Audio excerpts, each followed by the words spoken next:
Hey, what's going on, guys? Welcome back to Be Determined. Today we are going over the brand new Berserker and Healer Dungeons update. It's got a bunch of other things packed into it as well, including buffs to Archer, new accessory bag slots, and some new quests. So we're going to be going over all that today. So if you guys end up enjoying, make sure to leave a like, subscribe if you haven't already. We're trying to get to 7,000 subs by the end of the month. So if you can help with that, make sure to do so. And without further ado, let's jump straight into it.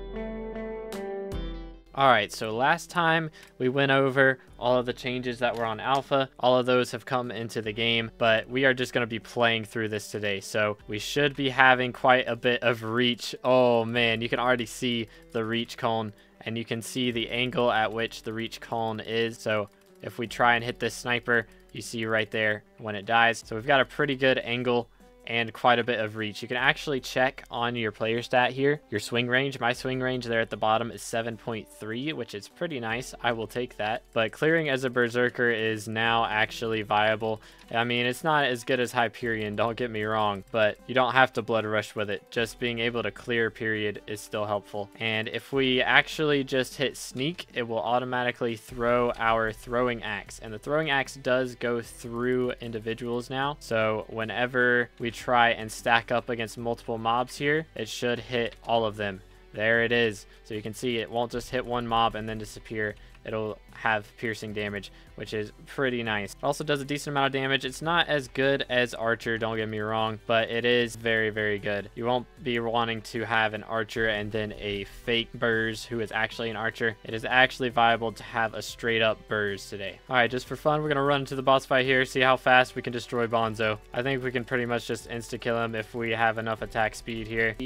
Nope, I sold, but I mean, still, this man is super easy to solo even as a Burz. I'm only using a Reaper Scythe, and I'm running Maxor gear, by the way. I don't even have Necron armor on right now, so you know how crazy this is. But that is not the only class that got an update, so let's jump in again, and we're going to see how the healer class plays. So we're, of course, not going to be dealing insane damage with healer class, so I'm going to run a Juju Bow, but we should be getting healer milestone from damage now. So you've done a total of 30,000 healing and damage so far. So whenever we're dealing damage, not even healing, we should be getting our milestones. So there it is. So healer milestones are actually much easier to get now. So if you're a later game player or an early game player, actually running healer is an option, especially if you're going for healer class levels to kind of increase your class average. But you'll also notice that you do get healing points from gaining absorption. So I haven't actually gone below my absorption hearts yet, so we'll try and do that and see how crazy our milestone goes whenever we actually heal through something. Let's just find a trap here real quick. All right, here we go. If we just stand in this fire trap here,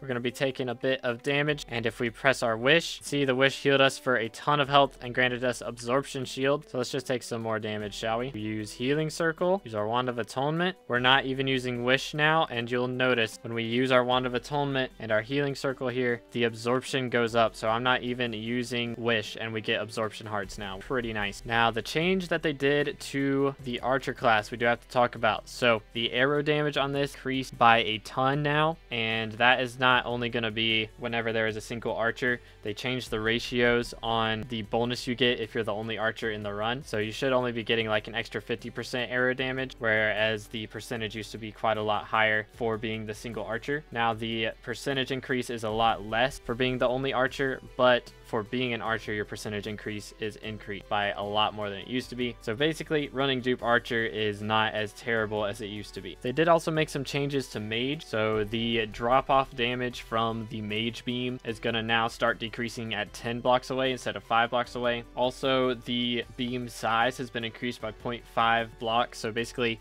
you're going to be hitting mobs when you're half a block away from them with the beam. So if I aim at, let's say the mob is this block right here, but I miss it by a little bit, it's still going to be hitting. Now, if I'm aiming all the way over here, it's not going to hit, of course. But if we miss it by just a little bit, it should still be hitting. They also made the beam range double in M7 Part 5. So whenever you're fighting the dragon, you should be able to click them with the Mage beam and be dealing some damage. So since you are all M7 chads, and I know this to be a fact, Mage will actually be able to deal some decent damage against dragon. So hopefully with this and the berserker changes, if you have high enough swing range with berserker, you should also be able to hit the dragon. So archer won't be the only one who is carrying the damage inside of an M7. But like you saw earlier, the swing range is a stat that's not just in dungeon. You can also get swing range from some different items. They made some changes to the giant sword, so you can see it has a stat +1 swing range now, and it is a long sword, so that is why it's given the swing range. Long swords will give extra swing range. So we look for a claymore, you see it has an extra 2 swing range. And let's look at some of the new items that they added with this update. They have the Bone Reaver, which is an upgrade of the Spirit Sword. It has +0.5 swing range. Then there's the Fellthorn Reaper, which has +1 swing range. It's an upgrade of the Bone Reaver, and this can be fragged with the new thorn fragments that you can get from killing bears in floor 5 and M5 blood room. We talked about the Bouquet of Lies in the last video that I made on the alpha, but here it is again. It is an upgrade of the Flower of Truth.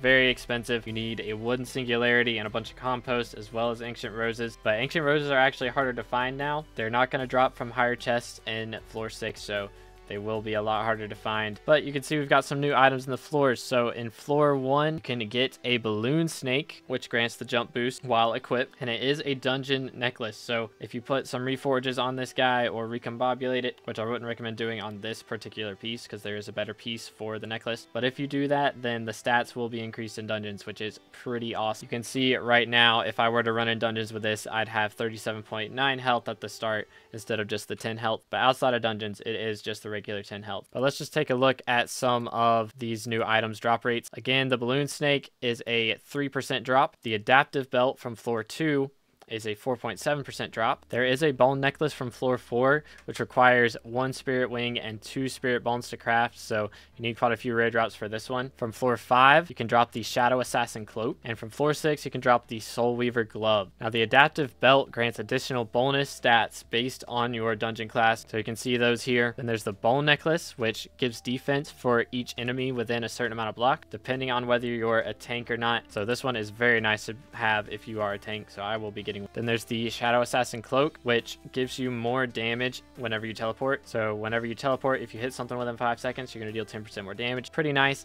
and it's got some pretty good stats on it. Extra speed is always nice. And then there's the Soul Weaver gloves dropped from floor 6, which gives good strength and crit damage, and has the haunted skull that will slowly revolve around you every 15 seconds or when you kill a mob with melee damage. So this one is good for birds especially. When an enemy is hit by a skull, they are stunned for 2 seconds and deal 5% less damage. So I'm sure this will be nice in boss fights especially. And a lot of these items can be fragged. See, the adaptive belt can be fragged. Some of those other items can be fragged as well.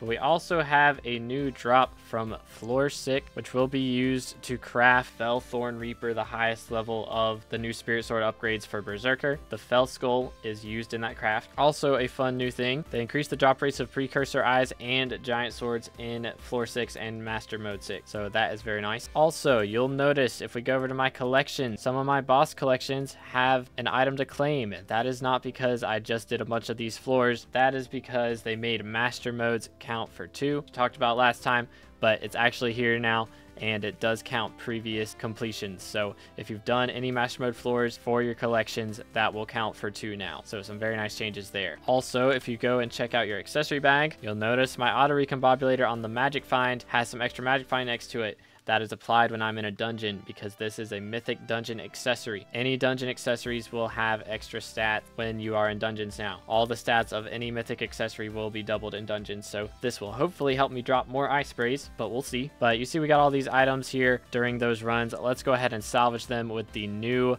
salvage menu. So you can now salvage multiple items at a time. So I can tell it to add epic items, but I don't have any. I can tell it to add rare items, and it throws all of these items in here. And you can see where you got your double salvaged essence if you have that ability from the ice essence shop. So one of those items gave me double essence, and we got 35 essence for salvaging all 6 of those items, which is pretty nice. Now, we were talking about Juju earlier, but let's actually go test it out on the spider's den, because now if you hold down right click with a short bow, it will be shooting at maximum speed. So this is going to be the strategy for all short bows now, is just holding down right click whenever you need to shoot something. And then with the Terminator, its ability Salvation is now activated on left click, and it can be casted after landing 3 hits, which is the same as it has been, but it's activated on left click now, and basically all short bows got buffed by this. They're much easier to use. But you can see on the right side of my screen we have the Broodmother Awakening, and if we look in the server info, you can see the Broodmother now has a spawn timer there. So the Broodmother should be spawning in here shortly, and we are now alerted of it a lot more often, which is very nice. Now, we did get a major nerf, unfortunately, to the Mender's Crown, because they've been saying they're going to do this for a while, but they actually did it. Vitality and Mending no longer scale with Dungeons stat boost. So, unfortunately, the day of the Mender Crown may be over, but thankfully, I do happen to have a good old Reaper Mask sitting around, which doubles the Mending and Vitality, so it should theoretically be better, but we'll be testing that out. They also made some changes to some specific dungeon floors. So F3 will end whenever the professor explodes, and while Necron's giving his dialogue, you can go ahead and open your chest. And F6, the giant chain on the last giant will be a lot faster. On F7, after you kill Maxor, the floor will open faster, and once you start to fight Storm, every Wither Miner or guard that you kill will increase his speed by a little bit. So while he is doing that circle around the arena at the start before he does his giant lightning strike, you can speed that up by killing more Wither Miners and guards. Supposedly Ice Fill is easier now, which is nice. Soul's Rebound has been nerfed. It used to be that bottom stat there. It would do damage equal to all of the damage dealt during the mark, increased by up to 10%. It used to be 20%, so they halved that.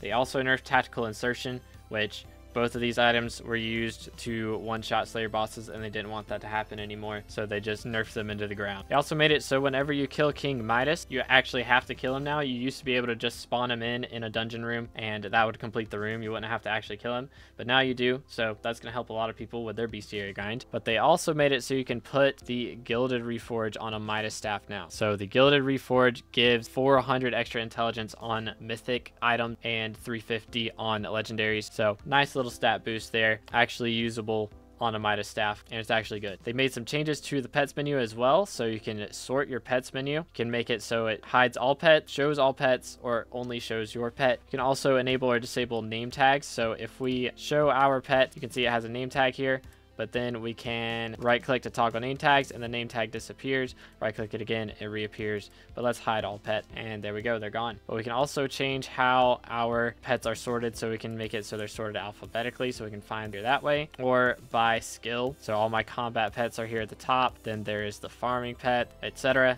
I'm gonna keep them rarity just because I like that. I also made it so that with auto pets you can select a specific pet. It used to be when you search here, it would be equip a Mithril Golem, but now if you have a legendary Mithril Golem or an epic Mithril Golem, choose between those two. So if you're wanting to level up a specific pet, this will help out with that a lot. They also added a new NPC in the Deep Caverns. So if we warp down over to the redstone area, see the new NPC is here. Talk to him, you give him some redstone. He'll teach you about the accessory bag and also give you some accessory bag slots and some skyblock eggs. Pretty nice. Another thing they did related to mining. So with your Heart of the Mountain, they removed the cooldown from resetting your Heart of the Mountain, so I can reset it once this timer is up and then readjust everything the way I want it. But if I mess up, I can go ahead and reset it now, because it's very easy to misclick on these, and you used to have to wait a whole day between your resets. So if I messed up on this, I'd have to deal with it a whole day before I could fix it, but now you don't have to do that. But now we have to talk about a big downfall. Over in the Howling Cave, they had it so that you could deal damage with magic damage. You can still kill the mini bosses with magic damage, which is pretty nice, but if we get to the main boss here and I try to hit with magic damage, there is nothing happening. I'm not dealing magic damage. So to the actual boss itself, you can no longer deal magic damage, which is a big bummer. So no more one-shotting the boss with Hyperion or whatever other crazy items you may have. You got to go back to the melee now, which I don't know why they did this. I kind of liked it the way it was, but it is what it is. In other news, before we head out, there was also an Abbey Phone event today, which we haven't had one of those in a little bit. But if we go all the way over here to the Abbey Phone guy, you can see there is the Abbey Phone flip now.